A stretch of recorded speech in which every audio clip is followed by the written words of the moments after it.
The morning they brought her to him, Kale did not stand up. He sat on his throne the way he always sat, straight-backed, cold-eyed, with the particular stillness of a man who had learned that showing nothing was the same as showing strength. His court stood in two lines on either side of the hall. Nobody breathed too loudly when Kale was thinking. She walked in without being pushed. That was the first thing he noticed. The guards had expected to escort her. Their hands were already raised to guide her forward, but she moved ahead of them on her own, at her own pace, looking straight ahead. She wore a plain gray dress, no jewelry. Her hair was pulled back simply, the way a woman dresses when she has decided not to perform anything for anyone. She stopped at the correct distance. She did not bow immediately. She looked at him first. For exactly 2 seconds, Kale felt something shift in his chest. A deep, quiet pull, like the tide deciding its direction. The mate bond. He had heard about it his entire life. He had never expected it to feel so much like grief. He shut it down before it finished starting. "You will live here," he said. "You will not be my queen."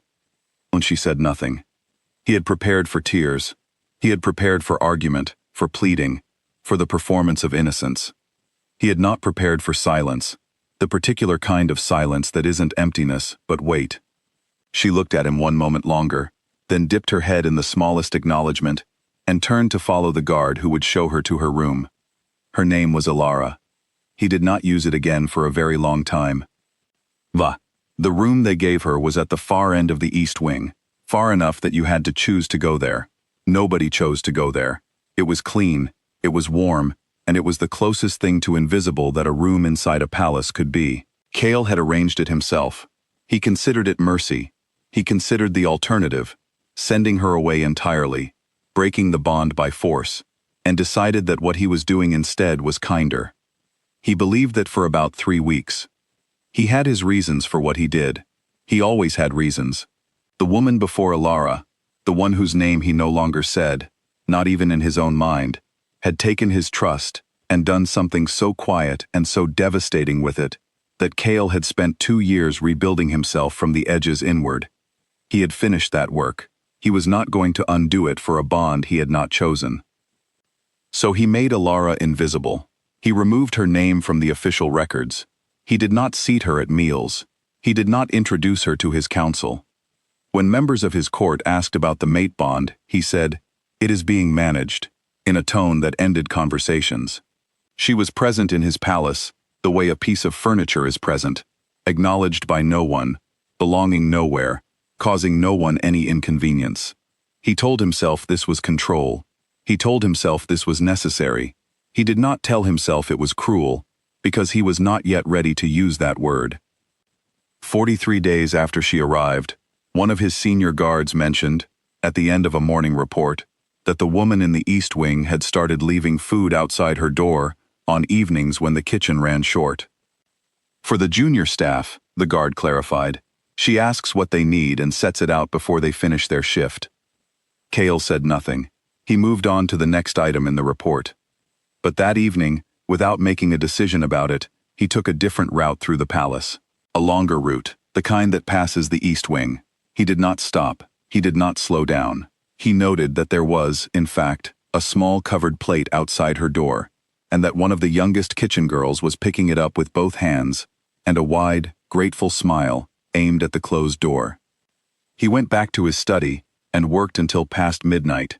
He had looked at the window of her room on his way back. Her light was still on. He did not know why he remembered that. Months passed the way months do when you are running a kingdom, fast in the doing and slow in the memory. Kale signed agreements, settled disputes, won a border conflict he had seen coming for 2 years, and generally conducted himself as a man in full command of his life. He reorganized his morning walk. He did not analyze why the new route avoided the east courtyard, where her window faced. He simply found himself going another way and told himself it was more efficient. He stopped eating at the main hall 3 times a week, citing work. He rerouted 2 standing meetings. He was the alpha king of an entire territory. It was entirely reasonable that his schedule should shift. It shifted, quietly and consistently, away from any space where he might see her. He had still not said her name. Then she got sick. He heard about it from a guard, passed along at the end of a report, the way you mentioned something minor. He dismissed the room. He sat alone in the council chamber for 17 minutes and then walked, for the first time in 4 months, to the east wing. He stood outside her door. He could hear nothing. He stood there for a long moment, his hand not quite raised to knock, and then he turned and walked back the way he had come. He told himself that she had staff, that she was being cared for, that his going inside would send a message he did not intend to send. That night, he slept badly for the first time in years. He started noticing her in the way you notice something you have been trying not to look at, suddenly, and too clearly. He noticed that she had, somehow, become known throughout his palace, not famous, not loud, known the way warmth is known in a cold building. People moved toward it without deciding to. The junior staff trusted her. The older servants respected her. Even 2 members of his council, men who had never once bent a formal rule, had apparently begun stopping in the east corridor to exchange words with her on mornings when their duties took them that direction. She had built something in the corner of his palace that he had tried to make invisible. He noticed this the way you notice a wound you thought had healed, suddenly, and with a sharp, clear pain. He still did not go to her. He told himself he was protecting something. He was no longer entirely sure what. She left on a morning in early winter. He did not know she was going. He found out the way he had found out about everything with her, not first, not second, too late, and from someone else. A housekeeper mentioned it while updating him on room assignments. One of the east wing rooms would need to be re-prepared. The current occupant had vacated quietly that morning. He dismissed the housekeeper in the middle of her sentence. He walked to the east wing. He had not walked there since the night he had stood outside her door and not knocked. The door was open now, not left open carelessly, but standing open with purpose, the way you leave a door when you want it to be clear that you are finished with the room and not coming back. Inside, it was clean. More than clean. She had removed everything, and then she had made the bed and organized the empty surfaces and left the place in better condition than she had found it. There was a narrow table by the window. On it sat a single sealed envelope with no name written on the front. He picked it up. He stood by the window for a long moment, looking out at the courtyard below, the one he had rerouted his walks to avoid. The courtyard was empty. The winter light was flat and pale. He held the envelope with both hands. He put it in his coat. He did not open it. 6 months. He ran his kingdom. He settled 2 additional disputes, signed a trade agreement, expanded his eastern roads, and held 412 individual appointments, audiences, and council sessions. He ate well. He slept adequately. He was, by every available measure, a king in full working order. Every morning when he sat down at his desk, the envelope was there. Every morning he opened the desk drawer and placed it inside. Every evening, before he left the room, he took it out and set it on the desk again. He did not decide to do this. It happened the way breathing happens, without being chosen, and necessary anyway. He had told himself in the beginning that he was waiting for the right moment. Then he told himself he was too busy. Then he stopped telling himself anything about it, because the explanations had started to sound like what they were. He was afraid of what the letter said, not because he thought it would be cruel. He could have handled cruelty. He had handled cruelty before, had built an entire version of himself out of the ability to withstand it. He was afraid, because he had begun to understand, in the quiet way understanding arrives when you are not inviting it, that she would not have written cruelty. She had never once been cruel to him. Not in 8 months of being made invisible, not in the East Wing room at the end of the forgotten hall, not in the leaving, which she had done cleanly, without drama, without taking anything that wasn't hers, without leaving anything behind, except a sealed envelope that he now carried with him everywhere, without opening. He had been the only cruel one. He knew this now. He was not yet ready to open the letter, because opening it would make that knowledge final. He opened it on a morning in late spring, at dawn, when the palace was still quiet, and the light through his study window was the particular pale gold that comes before the day decides what it is going to be. He read it once. He set it down on the desk and looked out the window. He looked out the window for a long time. He picked it up and read it again. She had not written what he deserved. She had not written anger, or accusation, or a careful list of all the ways he had reduced her to nothing inside her own home. She had not written a goodbye, though it was one. She had written what was true. She had written that she understood what had happened to him before she arrived.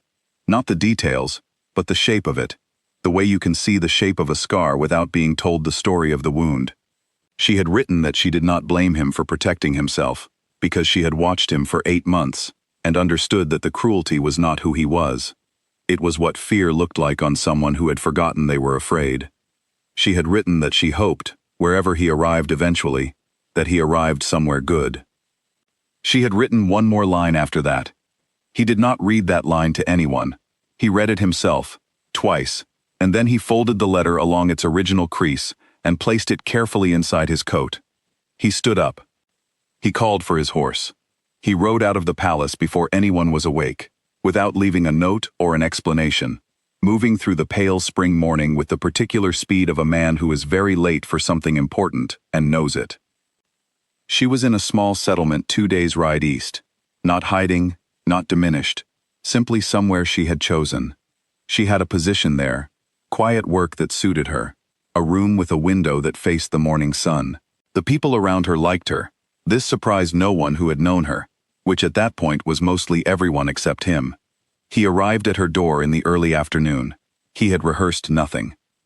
He had spent 2 days riding, and had composed, mentally, about 12 different versions of what he would say, and had discarded all of them, one by one, because every version of it began with him trying to explain himself, and explanation was not what he had come to offer. You do not explain 8 months of deliberate cruelty. You do not arrange words carefully around it, and present them like a gift. Some things can only be stood in front of, plainly, without decoration, without a good angle. She opened the door before he knocked. He did not know how she knew. Maybe she had seen him from her window. Maybe she had simply always been better at knowing things than he had given her credit for, which was, he thought, very likely true. She looked at him the way she had always looked at him, still, clear, as if she had already seen further down the road than he had, and was simply waiting for him to catch up. He held out the letter. It was not new information for her. She had written it. She knew every word it contained. But he held it out anyway, because it was the only honest thing he had, the proof, held in both hands, that he had finally read what she had tried to tell him, and that it had reached him, and that he had come. She looked at the letter. She looked at him. She stepped back from the door. She left it open. He stood on the step for one more moment, long enough to understand that this was not forgiveness, and not a resolution, and not the ending of something hard. It was the beginning of a much longer road, with no promises about where it led or what it would cost him, and he was going to have to travel every step of it without the certainty he had always used as a shield. He stepped inside. The door stayed open behind him a little longer, letting in the spring air, and then it closed. That was not the end of anything. It was simply the first moment in a very long time that he had done the right thing. And he had done it without knowing how it would turn out, which was, finally, a beginning.